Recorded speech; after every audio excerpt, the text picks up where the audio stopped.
Australia में चुनाव के नतीजे साफ हो चुके हैं। वोटों की गिनती के बाद यह क्लियर हो गया कि यहां के लोग बदलाव चाहते हैं। स्कॉट मॉरिसन चुनाव हार गए और 13 साल बाद ऑस्ट्रेलिया में लेबर पार्टी सत्ता में वापस आ गई।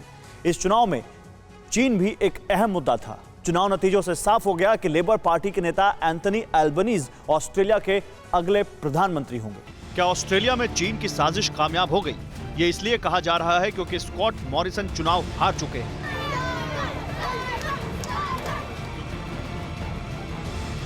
चुनाव से ठीक पहले ऑस्ट्रेलियाई रक्षा मंत्री ने कहा था कि चीनी कम्युनिस्ट पार्टी ऑस्ट्रेलिया की सरकार में बदलाव चाहती है।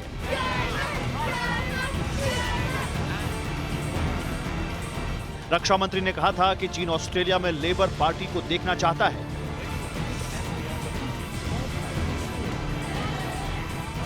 रक्षा मंत्री पीटर डटन ने कहा था कि इस बात के सबूत हैं कि बीजिंग विपक्षी लेबर पार्टी को जिताना चाहता है।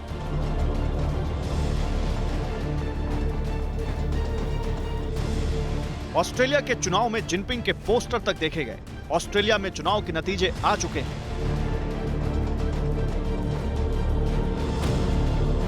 इस चुनाव में लिबरल पार्टी और नेशनल पार्टी के गठबंधन का नेतृत्व कर रहे प्रधानमंत्री स्कॉट मॉरिसन को अब कुर्सी छोड़नी होगी। इसका मतलब है कि लेबर पार्टी के नेता एंथनी अल्बनीज ऑस्ट्रेलिया के अगले प्रधानमंत्री होंगे।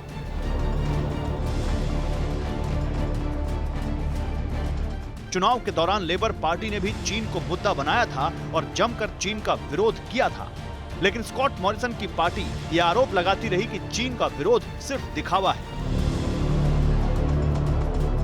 लेकिन सोलोमन आइलैंड्स के साथ चीन के सैन्य समझौते की खबर ने चुनावी माहौल को नया जोश दिया।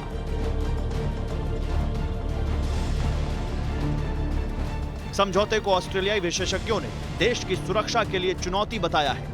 चीन विरोधी प्रचार के बीच लेबर पार्टी ने इस समझौते को सरकार की बड़ी नाकामी बताया, जिसके बाद मॉरिसन डिफेंसिव दिखे। अब नतीजों ने जाहिर कर दिया है कि ऑस्ट्रेलिया की जनता लेबर पार्टी को मौका देना चाहती है और देश में बदलाव को जरूरी मानती है। Bureau report, TV9 Bharatvarsh. अड़ी सोमवार से शुक्रवार शाम 6 बजे सिर्फ TV9 भारतवर्ष पर।